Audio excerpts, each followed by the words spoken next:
Sénégal, bonjour. Et qui disait que l'El Ouldundel est un sphinx? En tout cas, la Tribune parle de rebondissement judiciaire dans l'affaire de la traque des biens mal acquis, histoire de révéler que Ndeketeyo, le comité de droits de l'homme de l'ONU invalide le procès de Karim Wade. Vous le déconnez? Wallahi Talaï, Wade fils, qui a de quoi faire bleu à ses accusateurs si on en croit la Tribune. Le journal d'indiquer qu'en réalité, il est question d'un camouflet pour l'État. Et en l'état des choses, l'évidence quotidienne retient et fait retenir une nouvelle défaite aux allures de déculotté dans l'affaire l'El Ouldundel. Au sujet de Ndel Junior, l'évidence renseigne tout simplement et tout bonnement que l'arrêt de la CREI perd totalement, voire complètement, toute sa valeur, selon maître Elhadj Amadou Sall. Macky Sall qui aura de quoi se ronger les ongles en lisant les échos qui révèlent que le comité des droits de l'homme de l'ONU exige le réexamen du procès de l'El Ouldundel. Pourquoi? Eh bien parce que selon le comité des droits de l'homme, les droits de Wade fils ont été violés, indiquent les échos. Le journal de noter que le comité des droits de l'homme donne 6 mois fermes à l'État du Sénégal pour donner effet à ces contestations. Et c'est sans contestation ni protestation que les échos renseignent par ailleurs qu'il y a là pour le parti de Wade et ses Wadaillons une victoire symbolique. À propos de symbolique, le quotidien toujours sur la condamnation de l'El Ouldundel parle d'un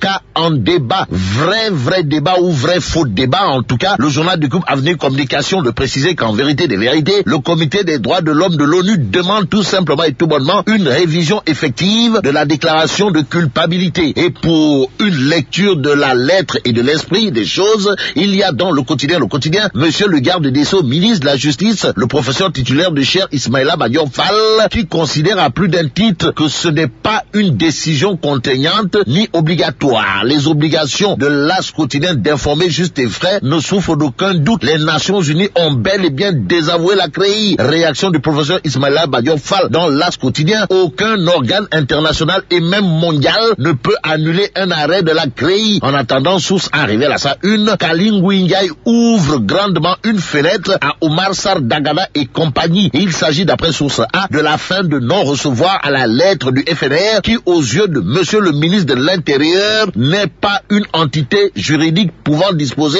du fichier électoral. Crise post-électorale avec Sud Quotidien. Le journal indiquait à sa une que Taraou Sénégal sort du bois. Pourquoi faire? Eh bien, pour se prononcer publiquement sur la candidature de Khalifa Ababacar Sall, la situation de la Sénat et le processus électoral, nous informe Sud Quotidien. Le quotidien Vox Populi, pendant ce temps, nous renseigne que celui qui change de stratégie et de tactique, c'est Ndamal Kadior, ancien spermatozoïde, futur cadavre. Bon, Vox Populi de noter que Sawai s'inscrit désormais dans une dynamique de campagne avant l'heure en sillonnant le pays. Lambar aux allures de Tambambalou ou pas. Une chose est sûre, d'après Vox Populi, Ndamal Kadior, ancien spermatozoïde, futur cadavre, opte pour l'écoute. Celui qui se fait déjà écouter, si on en croit la Tribune, c'est le professeur Issa Sall aujourd'hui dans ses pures, sûres et dures vérités. Vérité du professeur Issa Sall du pur à quel sujet? Eh bien, la Tribune nous informe au sujet du parrainage, du fichier électoral, de la présidentielle et entre autres sujets d'actualité. L'actualité d'après Direct Info porte à plus d'un titre sur le cas Abdoulaye Diouf Sarr qui apparemment prend les créatures humaines du bon Dieu pour des canards sauvages. De quoi s'agit-il exactement? Eh bien, Direct Info note que monsieur le ministre de la Santé, comprenez Abdoulaye Diouf Sarr, choisit délibérément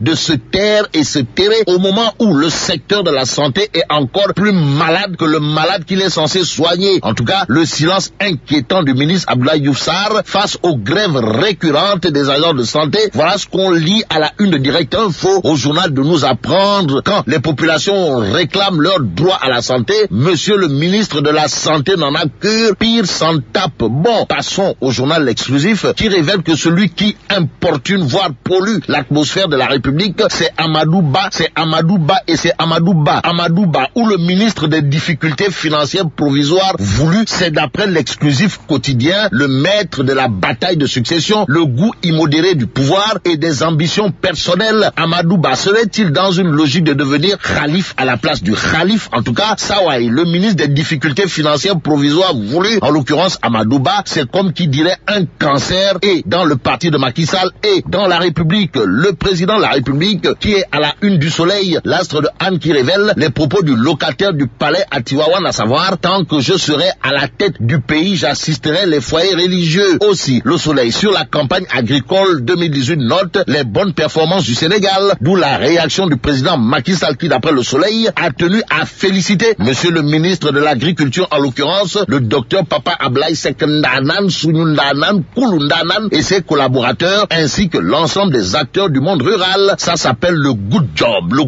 du président adressé à monsieur le ministre de l'Agriculture, si on en croit le Soleil. Terminons avec l'As quotidien qui nous livre les propos de Mamadou Dieng du PAC sur le déclassement de la bande de Filao, à savoir les maires de Guédiawaye, riverains du littoral, ont les yeux rivés sur la bande de Filao. Et là, mais là, on est où là? Bon, vive le Sénégal.